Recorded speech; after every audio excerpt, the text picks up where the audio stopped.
Joystick. I'm your host today, Cordy Yikes, and I am here with the one and only Jackie from the Esports Coffee. How are you today? I'm doing great. The weather's just turning super nice. And if you don't know, Minnesotans really like to talk about weather. Oh, So yes. I'll That bring is it up in every amazing. conversation. You should. This morning it was like 50 degrees in Texas, and I was like, I'm pulling out my adjustable screens and I'm putting them on my window right now. I think it hit like 28 degrees last night. Oh, I would trade you places. I really would. It was like 90 yesterday, and then this morning it was like, oh, we're gonna be 54. Since our audience might not know who you are, tell us a little bit about yourself. Yeah, so my name's Jacquie Lamm. I've been in the esports in education industry for about 7 years. Um, I am currently the manager of education community partnerships for Skillquest. We sell coding courses to high school students currently. I love my job. I'm grateful to Corbin for giving me the opportunity to work for him. In the past, I graduated from Minnesota State Mankato, and I always call it MSU, but it wasn't until I got into esports that I found out that MSU is actually like Michigan. And Right. Danielle will always remind me of that. But so I graduated from there in 2020 with my master's degree. And that's kind of where I started my journey of wanting to be in esports, was because of my degree. I helped start and ran our varsity program there for a couple years, and then I finally transitioned into um, the scholastic space. I am a co-founder of Esports&Coffee, which we are coming up. We're over 2.5 years into our org, and I'm just super That's happy of the awesome. community. And I'm a huge book lover, if you can't see, of all my Yes. trophies. And I'm a lover of horror games, jump scares, and cozy. That is awesome. That is really cool. I did also notice on your Twitter your quote that you had for Ron Weasley. So you're also a Harry Potter fan. I have a Harry Potter tattoo, and That is he awesome. like the two quotes that I have. I think on my LinkedIn and on my Twitter. I won't ever get rid of them, because Harry Potter just holds such a big part of my heart and like Yes. growing up, and it really got me back into reading, but like into fantasy, and I'm a huge Potter fan. That's awesome. What Slytherin all the house? way. A Slytherin. Slytherin. Okay, Yeah. awesome. See, I was about to ask you, I was Yeah. like, which I house are even you have a in? sticker for Slytherin. I got Yes. a Harry Potter notebook. That Like, is awesome. man, I'm like Harry Pottered out everywhere. I love it. I really do. My oldest is a Slytherin, and she'll just keep talking about it. And she's like, Harry Potter's. I was like, kid, I'm a Hufflepuff. Okay, I get it. I was a Hufflepuff in the last playthrough I did of Harry Potter Legacy. Oh, So it that's was a little fun. awesome. I had to be nice. I had to remind myself that I'm trying Right. to be nice and not evil. You had to pull yourself. I got to pretend not to Yes. be Slytherin. Yeah. That is awesome. Okay, and so now you've had significant roles like expanding esports programs, and different projects you've done. Do you want to talk about any projects you've done with either esports coffee or the skill quest? So Esports&Coffee, um expanding on that, like it started with Danielle and we had known each other through NACE, and we were on a couple and we're like, hey, we kind of like we've done this once or twice, let's actually connect.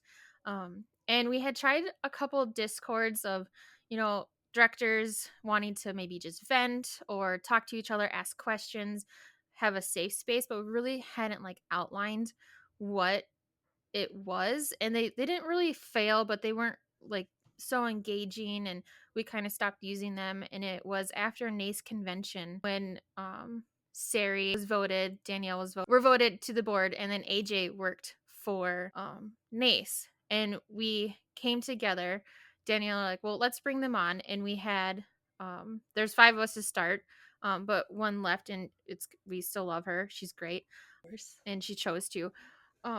But we brought them on, like we kind of our idea how can we expand on that. We don't really know how to do it by ourselves. We'd love to come together as a group and just kind of what do we really want and need in the space. And Mm. at the time we didn't really see a lot of us speaking on engagements or really getting to talk about topics that we wanted to more in depth. And even our shows now, they're only an hour long, and I feel like they're just not as in depth as we really can get, but I feel like Hmm. you almost need like an entire day to do that. Um, Absolutely. but so that's kind of how esports and coffee was started. It was kind of like a joke because none of us really drink coffee. Oh no.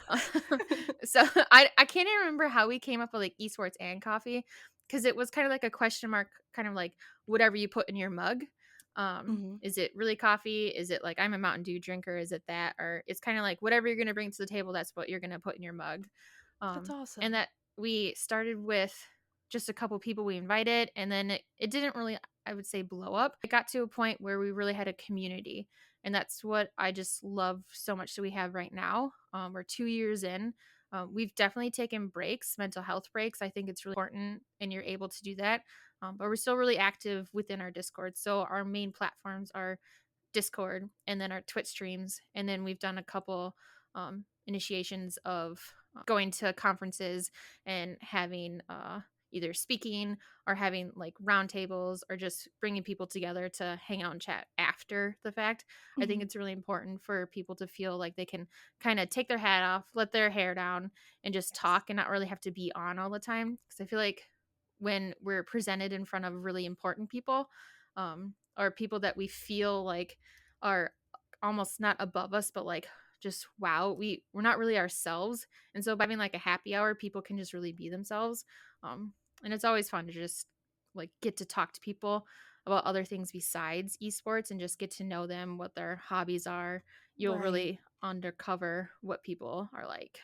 That's awesome. And this is y'all also back in February, y'all won the award for the game Hearse. Yeah, so that How was was really that? surprisingly. AJ and Danielle were on a call together and I had been watching, and then Sari was actually there. And none of Mhm. us, and I'm gonna like, we had turned in our winning video, and we kind of made, it wasn't a joke, but we kind of made it wholeheartedly and thanking our community. And we didn't even think like it wasn't even we're gonna win. Like the Right. finalists for it were just amazing. And then when they said our name, they were like, "Is Esports and Coffee here?" And we're all like, "Oh my god, Sari's there!" And Sari is amazing. She Yes. just, the way that she speaks, the way that she's able to talk about us and our community, it goes above and beyond. And then the rest of us back sitting at home, we're all just crying. Like I had just Right. texted my husband right before they announced it. I'm like, "We didn't win." I was bummed out, like just like it's fine. But then we won, and actually, Yeah. I should have brought the trophy. I had the trophy. It's upstairs. Oh, We that's kind of pass it awesome. around. But it was such a for us because Mhm. if it wasn't for our community, we wouldn't have won. We just did a show about awards, and it's kind of like a popularity vote, but I think our community and our friends really came together and voted for us. Mhm. And I hope that's why we won, but we were just so grateful for it. And I think it really kind of put us out there again that we are like a top org within the community. Y'all really are. Y'all did so good. I remember being in there and where everyone was like looking and we're like, okay, who? And Sarah ended up standing up and she's just like shocked. And we're like, oh, there she is. Okay, it's like this is her moment to, thank everybody. Like she knows. Hmm. But so for DEI, I know I asked before the podcast, and maybe there's a few other people that don't know what that is. What does that mean? What is DEI? Yeah, so DEI stands for diversity, equity, and inclusion. And it's a term that a lot of people like to throw around.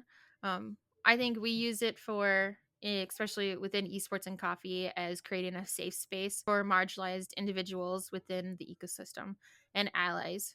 So a couple years ago, in our first year, I had a male and say we were doing a really great job, and he wished that he could just interact with our community. Like, well, you're an ally. There's no reason we love you. His name's Tom Right. Screech. He's awesome. And he's an active, I say member, but we don't really have members, an active individual within our community now. So it's more than just marginalized individuals, it's allies too.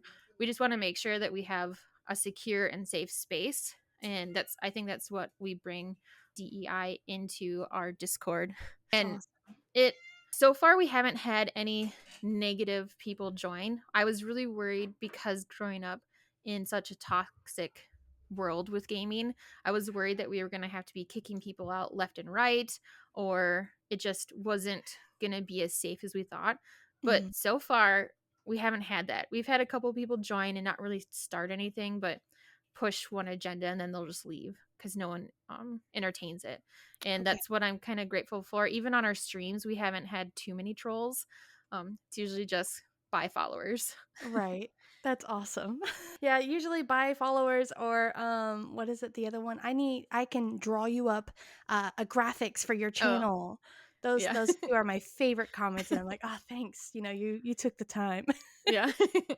That is awesome. And also, everyone needs an ally. I mean, I even have one. Shout out to him, DJ Nonsense. He came to me with at the awards because I did not want to go to that thing by myself. And then you also mentioned that you've worked with some like really incredible organizations like NACE. What more like what involves that? What does like NACE do? Yeah, so NACE is the National Association of Collegiate Esports. It's one of the top, it's not the top collegiate league. I want to point that out. It's just one of the leagues that supports collegiate, and it is member based. So your school has to meet and then you pay a membership fee. And so it's peer and member voted on. Mhm. I was voted to be on the EECs to start. So that's the Eligibility Enforcement Committee. And then Okay. after a year on that, I there was a board spot and I nominated myself. I think that's one thing that people don't realize about awards and some of these positions. There'll be a call to nominate someone, but Mhm. you can always nominate yourself. What's going to happen? They say you can't do that. They could, but they don't put that. And if you Right. don't nominate yourself for an award or position, then you might not get it. So why not just do that? So I nominated myself to be on the board and I wrote a script of why I should and I got into the finalist for it and I That's got voted to be awesome. on the board. And Cool. I think it really, in my head, it legitimized myself just a little bit more. Mhm. I was really going in with not necessarily an agenda, but I wanted to make a difference with toxicity. I wanted to really push code of conduct and making sure that students' actions have consequences Mhm. because the teabagging, the shooting, Yeah. the inappropriate emotes, which are still just as bad.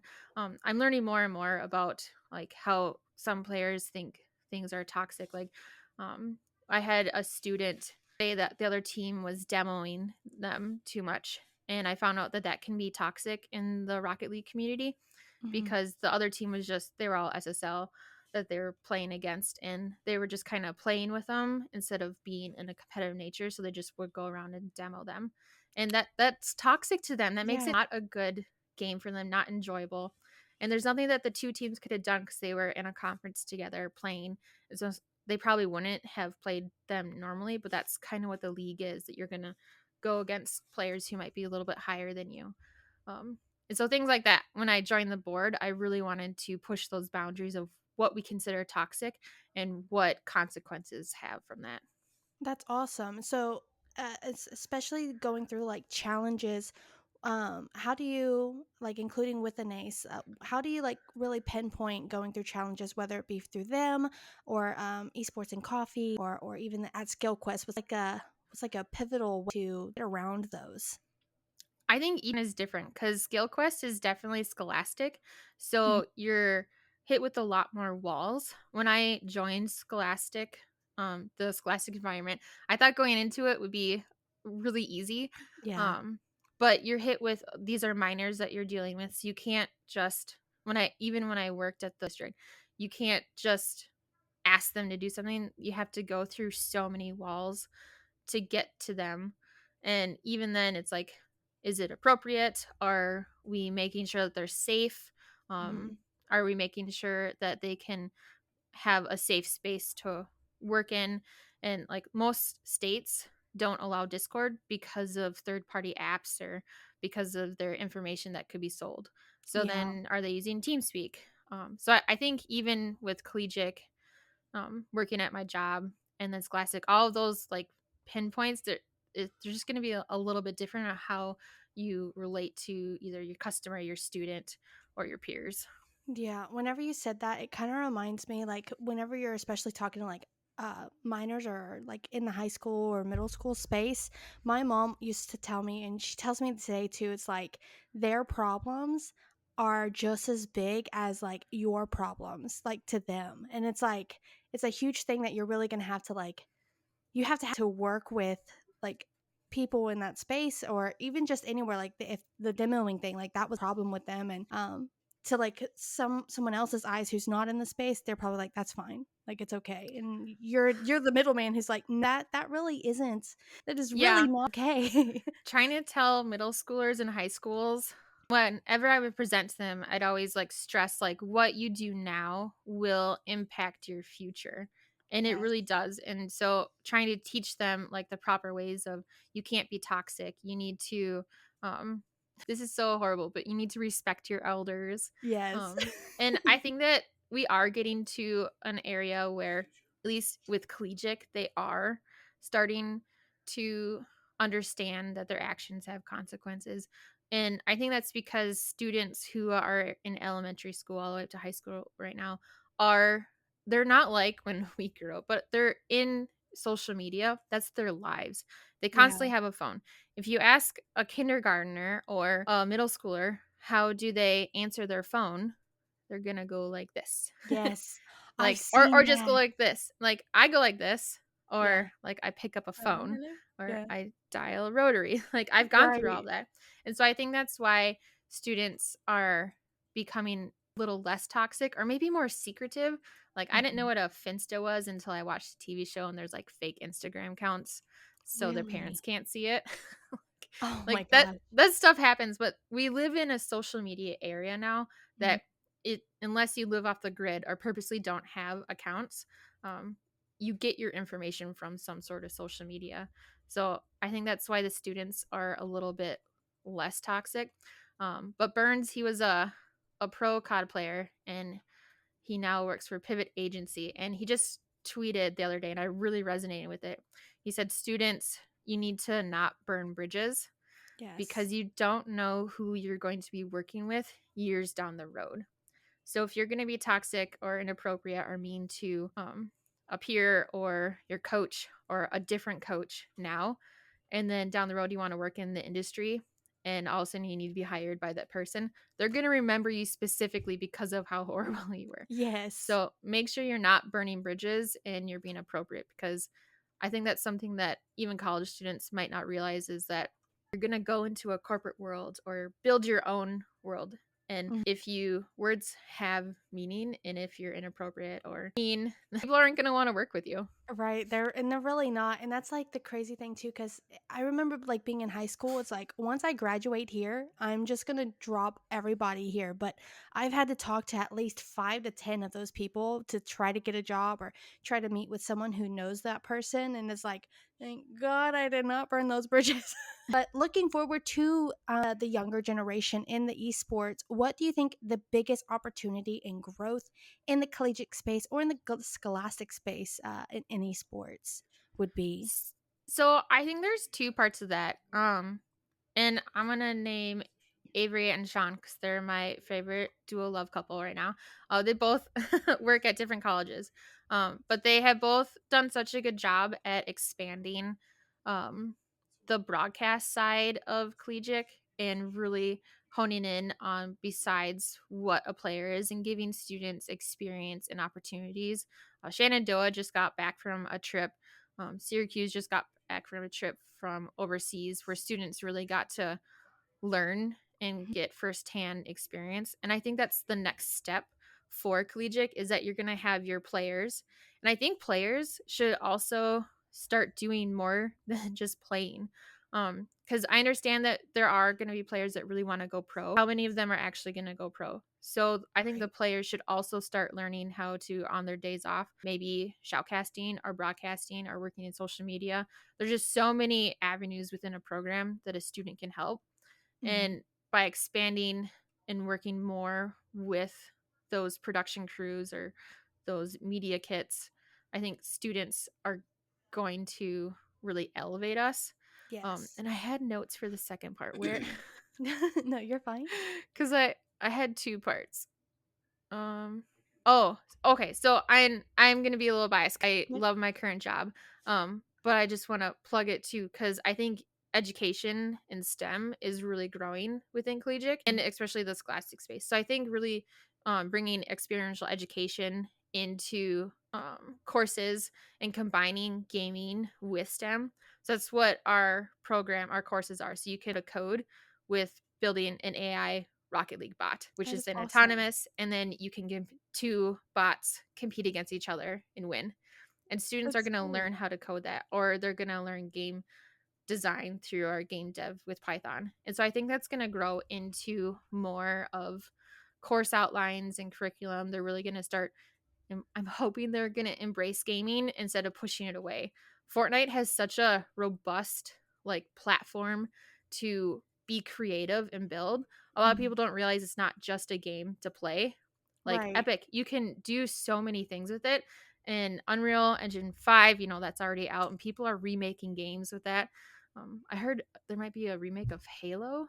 Yeah, that would be I've really heard cool. about it. Yeah. Mhm. I think being able to combine the two, it's time. Gaming has been around for generations and really embracing it instead of shielding it and telling people that we're the low end or that gaming isn't gonna give you a career. And what the crazy thing is, I saw a tweet probably a few days ago. Someone reposted that they're now giving out like scholarships to try to keep kids in school who want to just quit school just to go pursue their gaming career if because they've had a broad of people kids doing that and they're like let's try to do the scholarship thing, maybe this will help keep them in school, and kind Hmm. of keep pushing them to continue their education, whether it be in esports or they want to do something else. Yeah, Yeah, I think that there's a lot of high school students that just still don't know. You can still go to get a scholarship in gaming or in design, in some form of um, engineering that yeah, they don't even think about it. Like, there's you can work in engineering and you might think it's gonna work for NASA or you're gonna be a technical engineer. There's just so many different like what an engineer actually is, and engineering can lead into building a game right. or working on a production, like how that whole system is built. Students still don't think that they can do play video games and go to college, but they can. Right. They can, and we just need to figure out how to show them that way. And I Hmm. hope, I hope everything you're doing help D&D, them. like even if a Yes, student was playing D&D, that's theater right there. Like right. what are you're pretending? You're making a persona for yourself, and some people really get into D&D and their campaigns, and that's Yeah, theater, that's production. So you can translate that into college into a scholarship. right. That is true.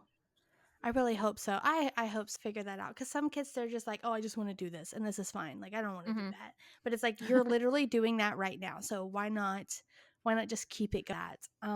For your journey and or even with the scholastic place, what is like your most rewarding part of it so far? So again, there's two parts. Sports and coffee, definitely just the community that we were able to build. Every day I look at our Discord and there's just constant chatter. We're really supporting and uplifting each other. We're pushing each other, reminding each other that it's okay to take a break, but also supporting each other. Like people post what they're eating, how like really cool foods, or that they're supporting they're showing support for someone else, a small business, or like I showed support for my doctor the other day. I'm like, my one good thing Wednesday is shout out to my doctor for believing me and supporting me. That's And awesome. then we're reminding you to tip yourself on Thursdays, like really just go out and get that one coffee that you really want or that extra Yes. donut. But I think that's one thing that I really surprised myself with. But the other part, I have to give a huge shout out to Wiggy. After I had my son, I went back to my job and I kind of felt like people didn't respect me necessarily anymore, and I was feeling really down about being a woman because I had took time off to have my son in maternity, and I felt like coming back to the program people weren't really coming to me necessarily anymore. They were Right. coming to others. And I was getting really down on myself. I was getting really depressed, and I had applied for the Get in the Game program, and I didn't think that I was going to get it at all again. And I got the email like a week and a half, 2 weeks before the Mhm. had.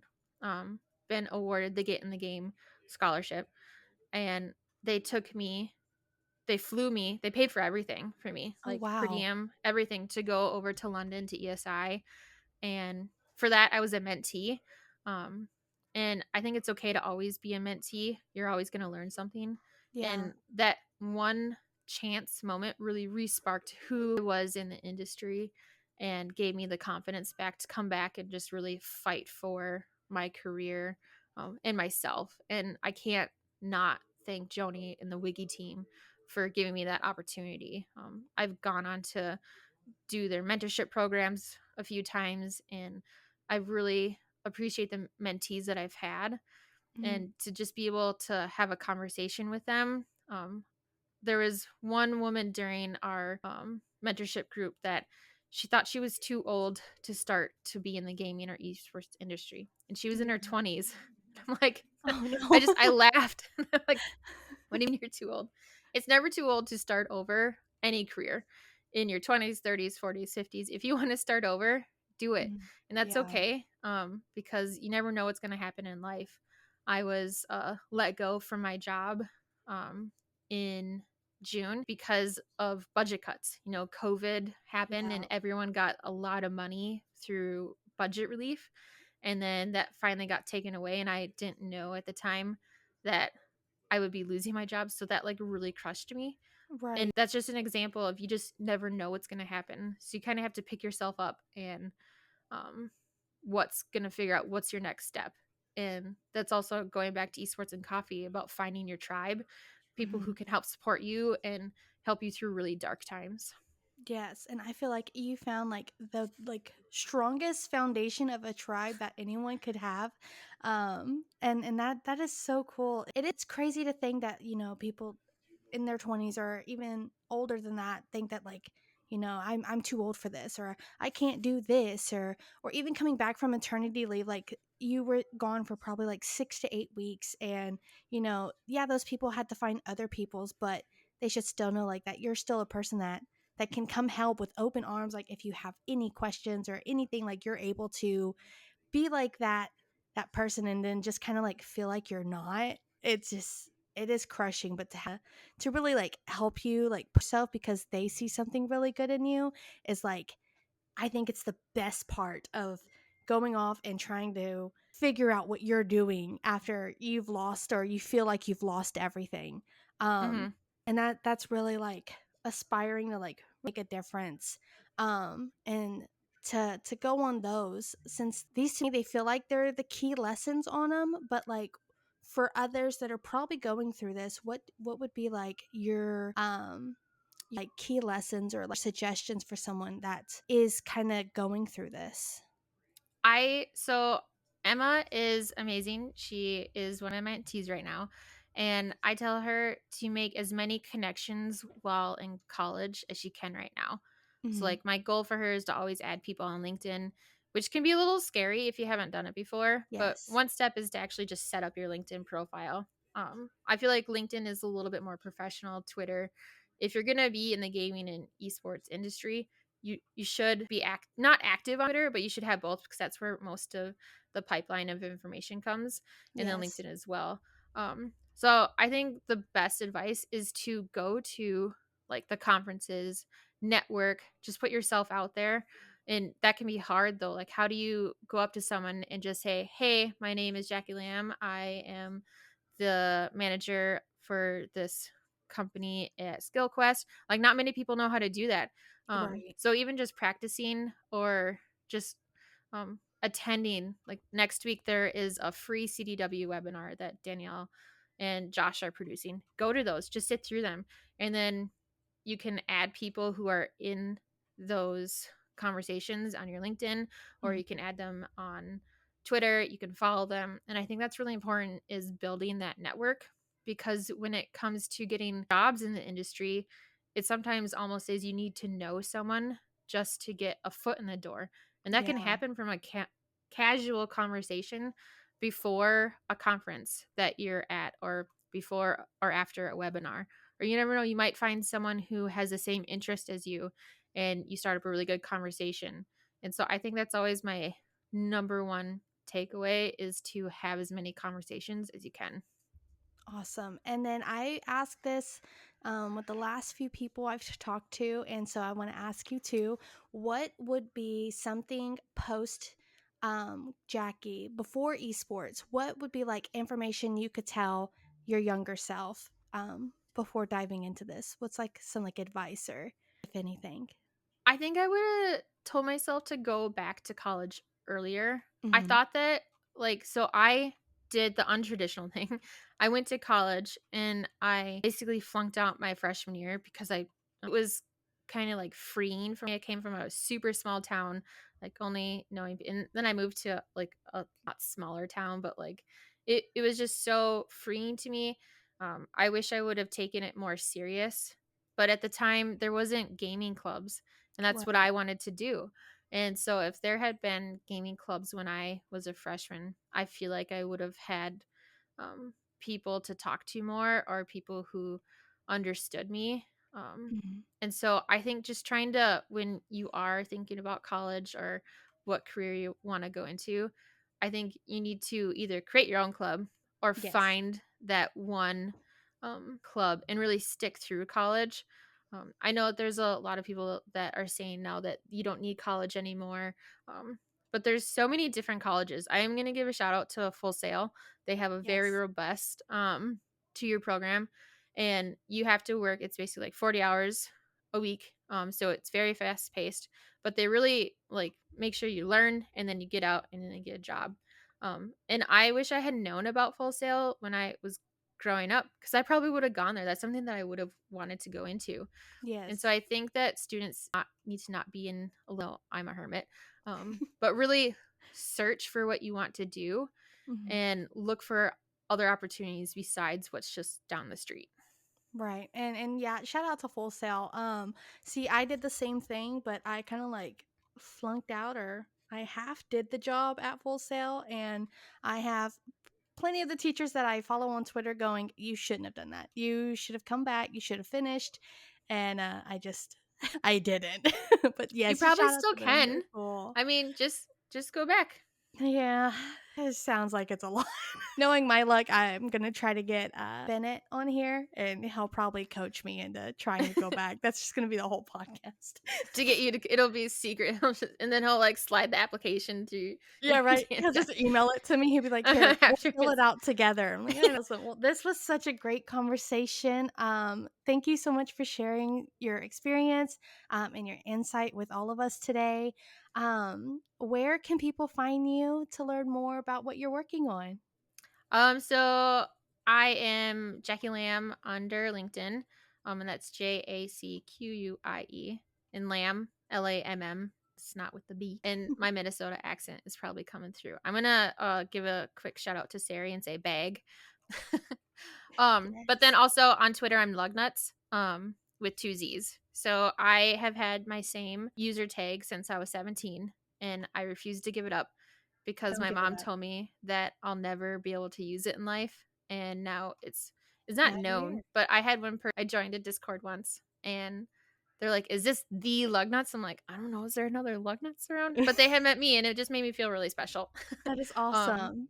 so I think just being able to use my gamer tag wherever I'm Lugnuts in Discord, um, give a shout out on there and I'll hit you up. Yes, and we'll put everything in the like description part too, just so you're able to find her and check her out. So yeah, thank you everyone so much for listening, and we will see you next week. Bye. Thanks.